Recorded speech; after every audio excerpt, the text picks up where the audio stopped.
Selamat pagi bagi kita warga jemaat GKPA dan simpatisan dimanapun berada. Kita jumpa kembali pada hari ke-325 2024. Sebelum memulai karya hari ini, marilah kita mohon hikmat bimbingan Tuhan. Kita berdoa. Damai sejahtera Allah yang melampaui segala akal itulah kiranya yang melihara hati dan pikiranmu dalam Kristus Yesus Tuhan kita. Amin. Firman Tuhan yang akan kita renungkan pada hari ini tertulis dalam Maliaki pasal 2 ayat 7. Maliaki pasal 2 ayat 7. Saya baca dari Alkitab terjemahan baru 2. Demikian tertulis. Sebab bibir seorang imam memelihara pengetahuan, dan orang mencari pengajaran dari mulutnya, karena dialah utusan Tuhan semesta alam.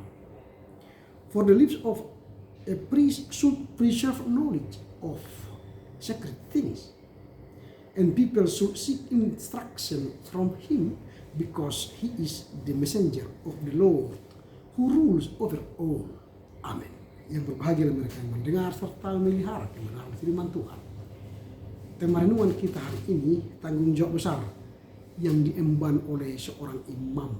Tanggung jawab besar yang diemban oleh seorang imam.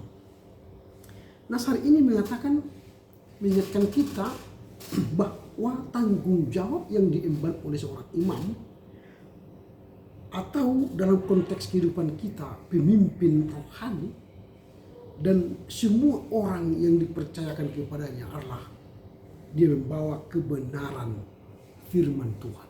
Jadi seorang pemimpin harus membawa kebenaran firman Tuhan. Dalam Alkitab, seorang imam memiliki peran penting sebagai perantara antara Tuhan dan manusia.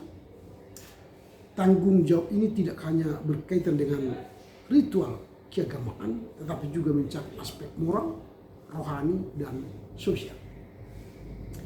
Sebagai umat yang telah menerima firman Tuhan, kita diingatkan untuk menjaga pengetahuan yang ada pada kita dengan serius.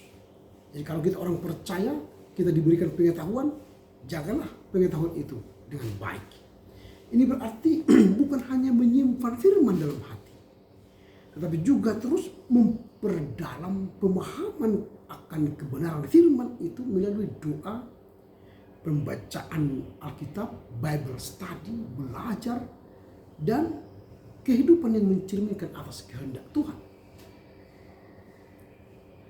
Ayat ini juga menunjukkan bahwa orang lain akan mencari hikmat dan pengajaran dari mereka yang hidupnya dipenuhi oleh firman Tuhan. Jadi kalau kita dipenuhi oleh firman Tuhan, orang akan datang kepada kita mencari hikmat, belajar pengetahuan akan kebenaran firman Tuhan. Dengan kata lain, hidup kita harus menjadi kesaksian yang berbicara lebih keras daripada kata-kata. Jadi kesaksian hidup kita ini lebih berbicara kuat daripada kata-kata kita. Jadi tindakan itu lebih kuat daripada hanya sekedar omong-omong atau kata-kata. Nah, seorang imam atau siapapun yang dipercayakan oleh Tuhan firman Allah ke dalam dirinya, dia adalah utusan Allah, utusan Tuhan. Ini adalah panggilan mulia sekaligus tanggung jawab yang besar bagi orang yang dipanggil atau yang diberi kepadanya firman Tuhan. Sebagai utusan Tuhan, kita dipanggil untuk menyampaikan kasih, kebenaran, dan pengharapan kepada dunia yang membutuhkan, kepada keluarga yang membutuhkan, kepada gereja yang membutuhkan, kepada masyarakat yang membutuhkan. Nah, renungan ini mengajak kita untuk hidup selaras dengan firman Tuhan, menjadi terang bagi sesama, dan setia akan tugas panggilan sebagai saksi Kristus. Karena itu mari kita berusaha memelihara pengetahuan itu, bahkan mengembangkannya. Kita menjadi sumber pengajaran dan hikmat, dan menjalankan panggilan itu sebagai utusan Tuhan dalam kehidupan sehari-hari. Pertanyaan kita sekarang ialah apa yang hendak kita renungkan dari nas hari ini. Ada beberapa hal yang perlu kita renungkan dari nas hari ini.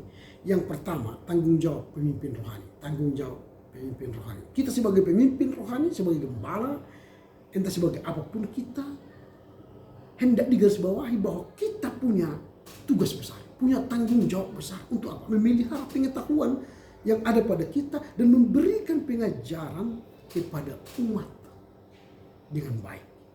Hal ini menjadi pengingat bahwa pemimpin rohani atau siapapun yang dipercayakan Tuhan firman-Nya, kita akan terus berusaha mengembangkan. Bahkan kita harus hidup dalam kebenaran, memiliki pemahaman yang mendalam dan menyampaikan ajaran itu dengan bijaksana kepada orang yang membutuhkan. Dalam kehidupan sehari-hari kita juga dipanggil untuk menjadi teladan dan mencerminkan nilai-nilai ilahi. Itu yang pertama. Yang pertama itu tanggung jawab pemimpin rohani. Yang kedua menjadi sumber hikmat. Jadi kalau kepada kita sudah ada firman Tuhan, kita menghidupi firman Tuhan, kita mendalami firman Tuhan, maka kita akan menjadi sumber hikmat. Orang yang mencari pengajaran dari mulut seorang imam, itu artinya kehidupan orang percaya menjadi rujukan bagi orang lain. Untuk apa? Mencari hikmat, belajar hikmat, dan mendalami firman Tuhan. Jadi kita dipanggil untuk membagikan hikmat, pengertian, dan nilai-nilai firman Tuhan kepada sesama. Baik melalui perkataan maupun tindakan. Itu yang kedua. Yang ketiga, peran sebagai utusan Tuhan. Jadi kalau kita sudah punya hikmat, di dalam kita ada pengetahuan yang kita kembangkan, kita menjadi sumber hikmat, maka kita berperan sebagai utusan Tuhan. Seorang imam dilihat sebagai utusan Tuhan. Di semesta alam ini, di bumi ini adalah panggilan yang menegaskan bahwa setiap perkataan, tindakan kita membawa misi Tuhan. Perkataan, tindakan kita membawa misi Tuhan. Dalam kehidupan sehari-hari kita pun dipanggil untuk hidup sebagai perpanjangan tangan Tuhan, menjadi terang dan garam dunia. Jadi apa yang hendak kita renungkan dari nas hari ini? Pertama, tanggung jawab pemimpin rohani. Sebagai pemimpin rohani bertanggung jawablah membagikan pengetahuan, membagikan ilmu, membagikan firman Tuhan kepada setiap orang. Yang kedua, menjadi sumber hikmat. Orang yang belajar firman Tuhan, mendalami firman Tuhan, dia menjadi sumber pengetahuan, sumber hikmat. Dan yang ketiga, peran sebagai utusan Tuhan. Orang yang sudah menjadi sumber hikmat, dia menjadi saksi Tuhan dalam perkataan dan tindakannya di dunia ini. Karena itu, renungan ini mengajak kita untuk memperdalam hubungan dengan Tuhan melalui firman-Nya, menjaga integritas dan menyadari tanggung jawab yang besar untuk menjadi saluran kasih, saluran pengajaran, dan saluran berkat kepada setiap orang. Amin. Kita berdoa. Terima kasih Bapa, firman-Mu hari ini menguatkan kami untuk menjadi pelaku firman-Mu, tidak hanya mendengar. Kami menjadi orang sebagai utusan Tuhan, menjadi punya tanggung jawab rohani, punya sumber hikmat, dan kami menjadi utusan Tuhan dimanapun kami berada. Mampukan kami untuk mengerti memahami firman-Mu dan melakukannya dalam kehidupan kami sehari-hari. Amin. Selamat berkat untuk Tuhan, Tuhan Yesus memberkati. Horas, horas, horas.